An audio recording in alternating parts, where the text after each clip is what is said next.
যায়। ফ্রান্সিস ধারণা করে সেই জম্বিগুলো যে কোনো মুহূর্তে এখানে চলে আসতে পারে, তাই সে ঘরের দরজাটি ঠিকমতো মজবুত করে দেয়। এদিকে লুকাস খেলা করতে করতে বেসমেন্টে চলে যায়। তখন সে জানালার বাইরে একটা জম্বিকে বসে থাকতে দেখে। সে তখন ভয় পেয়ে চিৎকার দিয়ে ওঠে। সেখানে তার মা চলে আসে এবং তাকে বোঝানোর চেষ্টা করে এই জম্বিটা অন্যান্য জম্বির থেকে দুর্বল, কেননা এটা একটা বয়স্ক জম্বি। সে নিজে ঠিকঠাক মতো চলতে পারছিল না, তাই সে মানুষের কোনো ক্ষতি করতে পারবে না। এই কথাগুলো আড়াল থেকে ফ্রান্সিস শুনতে পায়, তাই সে ওই জম্বিটার পিছু করতে করতে একটা ভুট্টা খেতে চলে আসে। তারপর তার মাথাটি কেটে ফেলে। জম্বির মাথাটি নিয়ে বাড়িতে আসার পর সবাইকে ডেকে বলে বাড়ির চারপাশে ভয়ানক জম্বিরা এখনো ঘোরাফেরা করছে। এই জম্বিটা আমাকে ক্ষতি করার আগেই আমি জম্বিটাকে মেরে ফেলেছি। রাতের বেলা ডিনার করার সময় তাদের দরজায় কেউ কড়া নাড়তে শুরু করে।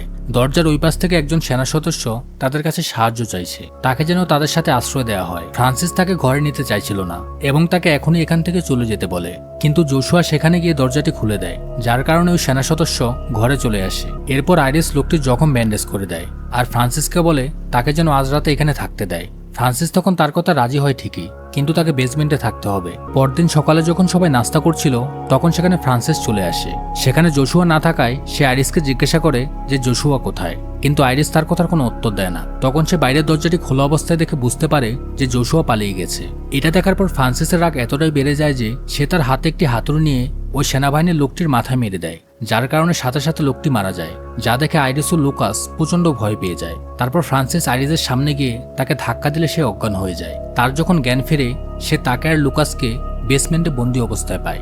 আইরিস যখন প্রয়োজনীয় জিনিসপত্র নিয়ে এখান থেকে পালানোর চেষ্টা করে তখন সে সামনে দিয়াগোকে দেখতে পায়, যে কিনা বর্তমানে হিংস্র জম্বি হয়ে গিয়েছে। সে দ্রুত তার ছেলেকে নিয়ে ঘরের ভেতরে গিয়ে দরজা আটকানোর চেষ্টা করলে ততক্ষণে দিয়াগো ভেতরে চলে আসে। সে লুকাসের উপর অ্যাটাক করে। ছেলেকে বাঁচাতে আইরিস তাকে আটকানোর চেষ্টা করলে জম্বিটা আইরিসের উপরও অ্যাটাক করে। ফ্রান্সিস তখন বেসমেন্ট থেকে তাদের আওয়াজ শুনতে পায়। সে বুঝতে পারে খারাপ কিছু হতে চলেছে। সে সাথে সাথে দরজা ভেঙে উপরে চলে আসে। তারপর জম্বি দিয়াগোকে চাকু দিয়ে মেরে ফেলে। ঠিক তখনই তাদের সামনে লুকাস এসে দাঁড়ায়। জম্বিটা লুকাসের হাতে কামড়ে দিয়েছিল। এটা দেখার পর আইরিস ও ফ্রান্সিস একদমই আতঙ্কে পড়ে যায়। আইরিস কোনো উপায় না পেয়ে তার ইনফেক্টেড হাতটি কেটে ফেলে। তারপর রক্ত বন্ধ করে হাতটি ভালোভাবে ব্যান্ডেজ করে দেয়। আইরিস ফ্রান্সিসকে বলে একটা গাড়ি নিয়ে আসতে, কারণ তাদেরকে যত তাড়াতাড়ি সম্ভব ছেলেকে নিয়ে ডক্টরের কাছে যেতে হবে।